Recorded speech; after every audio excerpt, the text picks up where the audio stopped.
Duel.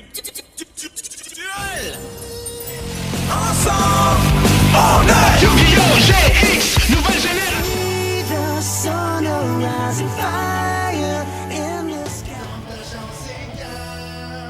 Qui gagnera? Prêt pour le duel, pour bouger c'est à toi. Salut à tous, c'est Marsouin de la team AFE. Aujourd'hui, je vais vous présenter mon deck profile zombie. Donc, c'est parti. D'ailleurs, petit fill center d'un collègue de la boutique qui les prépare sur demande. Donc, il est rigide et tout. C'est très sympa. Voilà, il est très beau en plus. Donc, on commence un deck profile de 40 cartes avec roi du déclin, Ballard Roche. Alors, Ballard Roche, on peut l'invoquer spécialement depuis le cimetière quand quand il y a un terrain sur le terrain, tout simplement. Et une magie de terrain, donc que ce soit adverse ou le chain. Et une fois par tour, quand il y a un zombie qui active son effet, on peut soit annuler l'effet, soit bannir un monstre sur le terrain, sachant qu'avec mon zombie sur le terrain, tous les monstres sur les terrains sont zombies. Donc c'est à dire que quand ton adversaire active un effet de monstre, du coup vu qu'il y a le terrain, son monstre est zombie, on peut soit negate l'effet, soit bannir. C'est une fois par chaîne, une fois par carte, mais si on a les deux sur le terrain, voilà. C'est sympa, c'est un monstre à 2800, il est très sympa. Donc je joue deux floraisons luisantes. Donc floraison luisante, quand elle est envoyée au cimetière et qu'il y a le monde zombie sur le terrain, on peut la bannir pour invoquer spécialement roi du déclin du deck. Donc c'est très fort, ça fait un combo. Ça te permet d'invoquer spécialement le roi du déclin. Facile à envoyer au cimetière, foolish, ce que vous voulez. Donc du coup, je joue 3 Banshee Necro. Alors Banshee Necro, elle protège le monde zombie sur le terrain. Donc quand elle est sur le terrain, on peut pas cibler le monde zombie ni la détruire. Elle a un effet rapide, on peut la bannir du terrain ou du cimetière pour activer directement depuis le deck le monde zombie. Donc c'est très fort, ça permet de faire des effets en chaîne avec roi du déclin. C'est sympa. Donc je joue 3 solitaires Shiranui. Donc solitaire Shiranui, on la norme, on le sacrifie pour tuto Unizombie pour faire des effets. Voilà, c'est un zombie de niveau 4, type feu. Unizombie, donc le moteur du deck. Donc soit on a Unizombie, soit on a solitaire Shiranui, mais on le sacrifie pour aller récupérer Unizombie. Voilà. Donc Unizombie, c'est un zombie synthoniseur, donc déjà c'est très sympa parce que c'est un synthoniseur. Il a deux effets qu'on peut faire durant le même tour. Donc le premier effet c'est on cible une carte sur le terrain, on le fait monter de 1 niveau. Puis on peut défausser une carte de la main et on l'envoie au cimetière. Donc par exemple si on a floraison luisante, on la défausse au cimetière. Effet de floraison luisante. On peut soit s'il y a le terrain invoquer spécialement Ballard Roche depuis le deck. Ou sinon si on n'a pas le terrain, on peut juste tuto Ballard Roche. Donc c'est quand même sympa. Enfin, pas forcément Ballard Roche, mais c'est un zombie de. C'est un monstre zombie de minimum niveau 5. Donc voilà. On peut aller chercher Frolen et tout, c'est plutôt pas mal aussi. Deuxième effet d'Unizombie, on peut cibler un autre monstre sur le terrain, donc celui ou un autre. Pareil, il gagne un niveau et on fait une foolish. Une foolish, c'est on envoie un monstre du deck au cimetière. Donc c'est très fort pour quasiment tout le deck zombie quoi. Voilà. Donc on peut facilement jouer avec les niveaux, que ça soit sur Unizombie, là il est niveau 3, on peut facilement le mettre niveau 4 pour faire une synchro de niveau 8 ou de niveau 7, peu importe comment on veut jouer. Mais Unizombie c'est très fort. Mizuki, en 3 fois. Donc elle c'est simple, on peut la bannir du cimetière pour invoquer un monstre zombie du cimetière, tout simplement. Elle est efficace, faut essayer de l'avoir dans le cimetière. Je joue deux Gozuki. Donc deux Gozuki, c'est durant la main phase. Une fois par tour, on peut faire une foolish.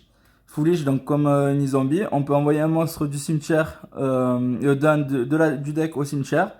Et quand cette carte elle est envoyée au cimetière, on peut bannir un monstre zombie et invoquer spécialement un monstre zombie depuis la main. Donc si on a Ballard Roche dans la main, on bannit un autre monstre zombie et on invoque Ballard Roche. C'est trop fort. Frôlin Vampire, je le joue une fois. Donc quand un monstre zombie déclare une attaque, ou reçoit une attaque, on peut l'invoquer spécialement, donc soit en position de défense, soit en attaque.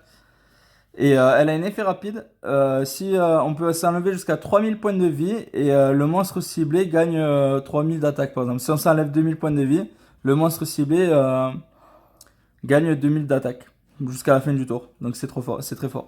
Et en plus, si elle détruit un monstre, on peut invoquer spécialement le monstre depuis le cimetière.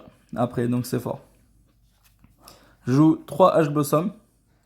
Parce que H Blossom, tout simplement. Ça fait chier l'adversaire et c'est très bien. Un sacrifice des ténèbres. Donc lorsque votre adversaire active une carte ou un effet qui va détruire un ou plusieurs cartes sur le terrain, annulez l'effet, puis envoyez un monstre ténèbres de max niveau 3 depuis votre deck au cimetière.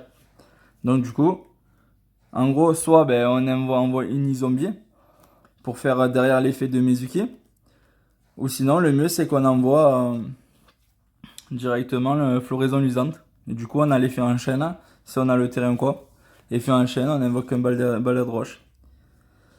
Je joue 3 rivalités des seigneurs de guerre.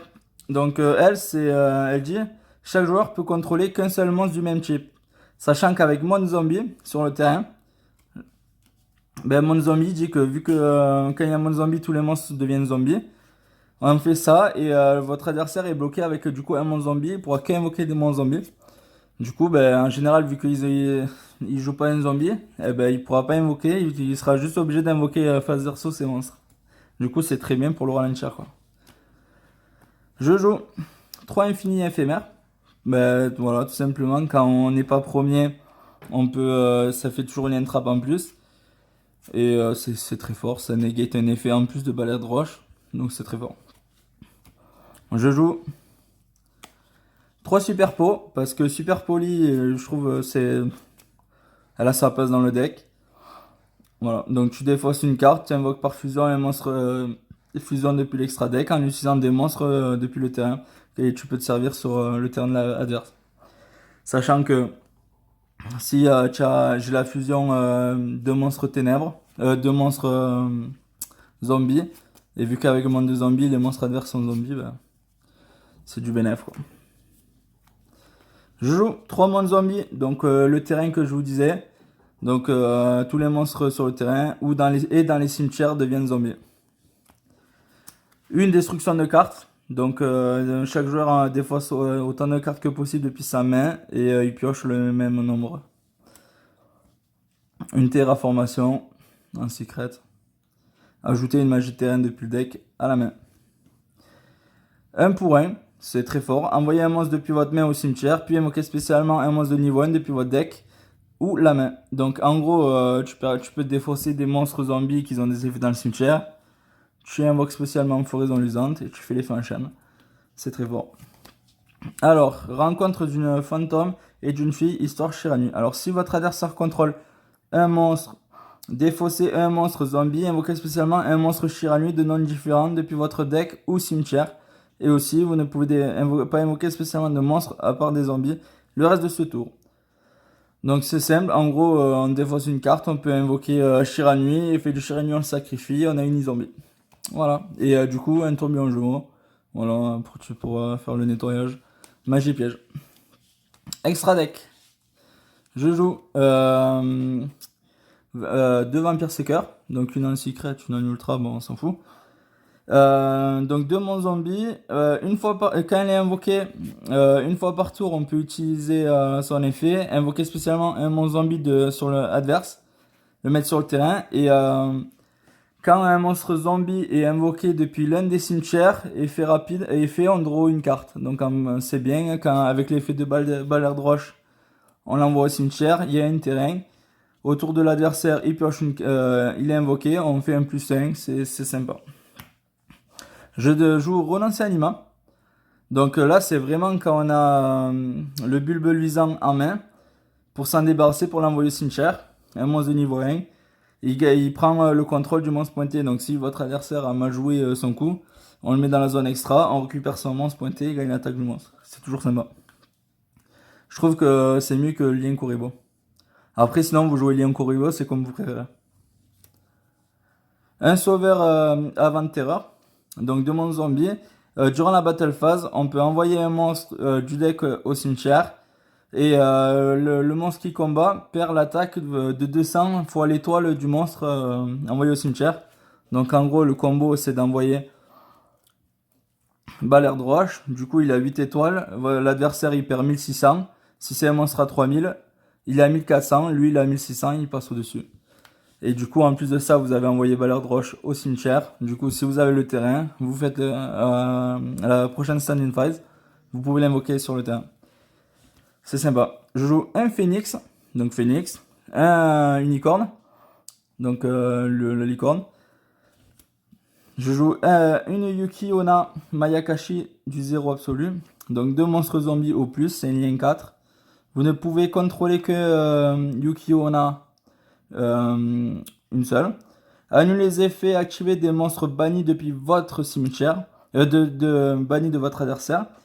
Et si un monstre est invoqué spécialement depuis le cimetière ou s'il y a un effet de monstre activé dans le cimetière, sauf durant la dommage step, vous pouvez cibler un monstre face recto sur le terrain, changer son attaque à 0 et si vous le faites, annuler ses effets. Vous pouvez faire cet effet qu'une fois par tour. Donc c'est quand même très fort. Un dragon charge Borel, vous pouvez soit changer avec l'épée Borel ou autre chose. Moi j'aime bien le charge Borel dans le deck, c'est sympa.